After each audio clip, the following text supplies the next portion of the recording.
Video cut பண்ணி guys நம்ம வாங்க போட் ரேஸ் போட் அங்கே இருக்கு. நான் இங்கே ஓடுறேன் இது டைம் ஆஃப் பண்ணி விட்றாது.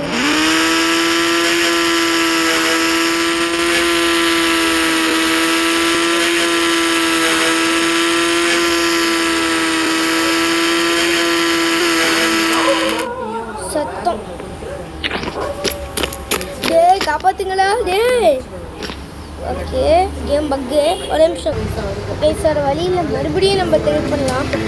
ஆனால் போட் ரேசிங் மட்டும் நம்ம ஜாலியாக ஓப்பன் வேர்ல்டு விளையாடணும். இந்த கேம் வந்து இந்தியன் பைக் டிரைவிங் தேடி அப்புறம் ஜிடிஎஃப்ஐ மாதிரி ஒரு இது இல்லை, ஓப்பன் வேர்ல்டு கேம் தான். ஒன்றும் பிரச்சனை இல்லை. நீங்கள் மாட்டு உங்களுக்கு தோன்ற மாதிரி நீங்கள் விளையாடலாம். உங்களுக்கு பிடிச்ச மாதிரி நீங்கள் விளையாண்டுக்கலாம். இப்போ பாருங்கள் நம்ம ஓப்பன் வேர்ல்டு ரெஸ்பான் ஆகிட்டோம். இந்த இருந்தாங்க நம்ம வீடு. இந்த மேப் இருக்கும் ஜிடிஎஃப் மேப் மாதிரி. ஆனால் இந்த மேப்பை நோக்க மட்டும் முடியாது. அடுத்து